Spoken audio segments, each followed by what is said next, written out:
ত্রয়োদশ জাতীয় সংসদ নির্বাচনে জয় পেয়ে 2 দশক পর সরকার গঠন করেছে বিএনপি। দলটির সরকারের মন্ত্রিসভায় আছেন 50 জন। এর মধ্যে 25 জন মন্ত্রী এবং 24 জন প্রতিমন্ত্রী। টেকনোক্র্যাট আছেন 3 জন। মন্ত্রীদের 25 জনের মধ্যে 17 জনই নতুন মুখ, প্রতিমন্ত্রীর মধ্যে 24 জনই নতুন। বিএনপির চেয়ারম্যান এবং সদ্য শপথ নেয়া প্রধানমন্ত্রী তারেক রহমান এবারই প্রথম মন্ত্রিসভার সদস্য হলেন।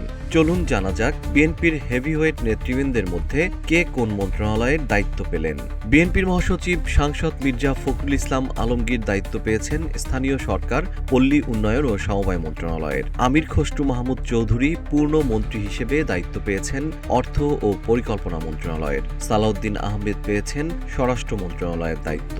লক্ষ্মীপুর 3 আসন থেকে জয়ী হওয়া মোহাম্মদ শহীদউদ্দিন চৌধুরী এনি পেয়েছেন পানি সম্পদ মন্ত্রণালয়ের দায়িত্ব। আব্দুল আউয়াল মিন্টু পেয়েছেন পরিবেশ, বন ও জলবায়ু পরিবর্তন মন্ত্রণালয়ের দায়িত্ব।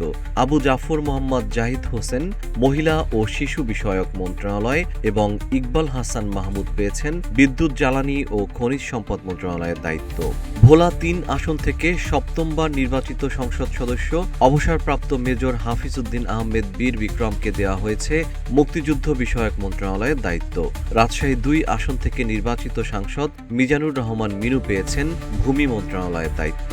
বিএনপি সরকারের আমলের সাবেক শিক্ষা প্রতিমন্ত্রী আ.ন.ম এহসানুল হক মিলন পেয়েছেন পূর্ণ মন্ত্রীর মর্যাদায় শিক্ষা মন্ত্রণালয় এবং প্রাথমিক ও গণশিক্ষা মন্ত্রণালয়ের দায়িত্ব। স্বাস্থ্য ও পরিবার কল্যাণ মন্ত্রণালয়ের দায়িত্ব পেয়েছেন বিএনপির স্থায়ী কমিটির সদস্য খন্দকার মোশাররফ হোসেন।